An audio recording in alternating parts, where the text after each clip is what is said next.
Sir, ગુજસી ટોકના ગુનામાં વધુ 2 આરોપીની ધરપકડ કરી છે. શું આખી હકીકત છે અત્યાર સુધીના કેસમાં? ગત 9 નવેમ્બરના રોજ ક્રાઇમ બ્રાન્ચમાં એક ગુજસી ટોકનો ગુનો દાખલ થયો હતો. એમાં પેંડા ગેંગના જે માણસો એ ડિવિઝન વિસ્તારમાં બનેલ ફાયરિંગમાં સામેલ હતા, એ બનાવને ધ્યાને લઈ એના વિરુદ્ધ જીસીટીઓસીની પ્રક્રિયા હાથ ધરવામાં આવેલ હતી.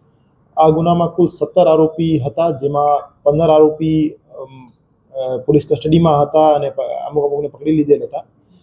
2 આરોપી ફરાર હતા, જેમાં એક અમરદીપસિંહ કૃપાલસિંહ ઝાલા, જેના વિરુદ્ધ 5 ગુના છેલ્લા 10 વર્ષના અમે ધ્યાને લીધેલા હતા, અને એક મિલન નરભેરામભાઈ ગોંડલિયા, જેના વિરુદ્ધમાં 7 વર્ષ છેલ્લા 10 વર્ષમાં જે એના 7 ગુના કરેલા હતા, એ અમે ધ્યાને લીધેલા હતા. આ બંને આરોપીઓને ક્રાઇમ બ્રાન્ચ દ્વારા પકડી પાડવામાં આવેલ છે.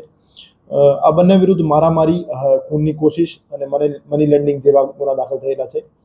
અને હાલમાં જીસીટીઓસીની તપાસ એસીપી શ્રી બસિયા સાહેબ ચલાવી રહ્યા છે, અને તમામ આરોપીઓની મિલકતની વિગતો મેળવી લીધેલ છે. અને અમુક આરોપીઓ પાસે જે આરએમસીના ગેરકાયદેસર ક્વાર્ટર્સ એની પાસે એની કબજેમાં હોવાનું ધ્યાન આવેલ છે. અને એના પાસેથી કબજો મેળવી ખાલી કરાવી અને સરકાર શ્રી હસ્તક લઈ લેવાની પ્રક્રિયા હાથ ધરવામાં આવેલ છે.